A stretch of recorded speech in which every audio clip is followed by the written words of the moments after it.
ஓம் முருகா போற்றி. ஓம் சரவண பவ. என் அன்பு குழந்தையே, உனக்கான வெற்றி பாதையில் நீ முதல் அச்சை பதித்து விட்டாய். உன் பிரச்சனைகளுக்கெல்லாம் விடுவு காலமும் வந்துவிட்டது. ஆனால் நான் உன்னை இந்த பூமிக்கு அழைத்ததன் நோக்கத்தை நீ மறந்து விட்டாயே. மீண்டும் ஞாபகப்படுத்துகிறேன், கேள். நான் எப்பொழுதுமே உன்னை தனியாக விடமாட்டேன். நான் உங்களை ஒருபோதும் ஒரு சூழ்நிலைக்கு அனுப்ப மாட்டேன். நான் உனக்கு பின்னாலும் முன்னாலும் நான்கு புறமும் நீ நடந்து கொண்டிருக்கும் போதும் உட்கார்ந்து கொண்டிருக்கும் போதும் எங்கு சென்றாலும் உனக்கு முன்பாக நான் போய்கொண்டே இருப்பேன். உனக்கு துணையாக பின்னால் வந்து கொண்டே இருப்பேன். உனக்கு ஒளியாக முன்னால் போய் அதற்கான தீபத்தை ஏற்றி அதில் உனக்கு வெற்றி என்ற கிரீடத்தை தருவதற்காக நான் அங்கு இருப்பேன். நீங்கள் இப்போது எந்த சூழ்நிலையை எதிர்கொண்டாலும் நான் உங்களுடன் இருக்கின்ற என்ற நம்பிக்கையுடன் மட்டும் இருங்கள். மற்றவற்றை நான் பார்த்து கொள்கிறேன். உன்னுடைய வாழ்வில் இன்று முதல் உனக்கான காலத்தை நீ தொட்டுவிட்டாய். நீ கஷ்டப்பட்ட எல்லாவற்றிற்கும் உனக்கான நியாயத்தை நான் வழங்குவேன். உன்னை எப்போதும் என் நெஞ்சில் நான் சுமந்து கொண்டே இருக்கின்றேன். இன்று உனக்கான ஒரு நல்ல செய்தியை நான் பரிசீலித்தேன். ஞாபகம் இருக்கின்றதா? இனி தொடர்ந்து மேலும் உனக்கான நல்ல செய்தி வந்து கொண்டே இருக்கும். நீ மனம் தளராதே. மற்றவர்கள் உன்னை வசிப்பாடினாலும் நீ கலங்காதே. யாரை பற்றியும் நீ பேசாதே.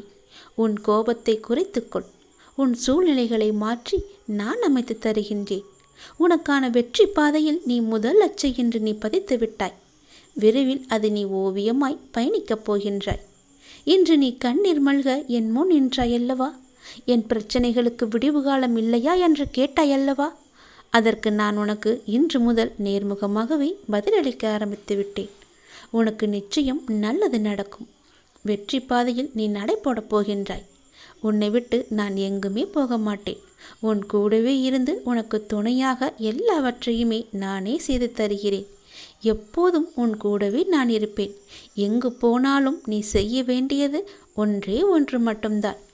எங்கு போனாலும் எது செய்தாலும் என்ன ஆரம்பித்தாலும் என்னிடம் சொல்லிவிட்டு செயல்படு. அதற்கான பதிலை நான் தருகிறேன். இல்லையென்றால் நான் உன் கூடவே வந்து அதற்கான ஏற்பாடுகள் செய்து அதை நல்ல விதமாக முடித்து தருகிறேன். போகும்போதும் வரும்போதும் என்னிடம் சொல்லிவிட்டு செயல்படு. உனக்கு பல நன்மைகளை அதில் நான் வைத்திருப்பேன். நிச்சயம் நன்மையில் முடியும்படி நான் அமைத்து தருகின்றேன். உண்டியலில் காணிக்கை செலுத்துவதற்கு பதிலாக உன்னால் முடிந்த அளவுக்கு பசியில் இருப்போருக்கு வயிறார உணவு கொடு. அதுவே கடவுளுக்கு நீ கொடுக்கும் மகிழ்ச்சி. கடவுள் எப்பொழுதும் உன்னை பற்றியே நினைத்து கொண்டிருக்கிறார். உன் துன்பங்களை பற்றியே நினைத்து கொண்டிருக்கின்றார். உன்னுடைய கர்மக்கள் எல்லாம் ஒழிய வேண்டுமென்றால் உன்னால் முடிந்த அளவுக்கு மற்றவருக்கு வயிறார உணவு இடு. அது போதும். உன் கர்மாக்கள் எல்லாமே ஒழிந்துவிடும். இறைவன் நம் எல்லோரையும் மீண்டும் மீண்டும் படைப்பதற்கு காரணம் என்ன தெரியுமா?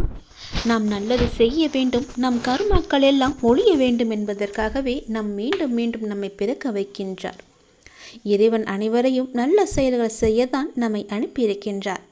ஆனால் தீயதை செய்து தானும் துன்பப்பட்டு மற்றவர்களையும் துன்பப்படுத்த அல்ல என்று அனைவரும் உணர வேண்டும்.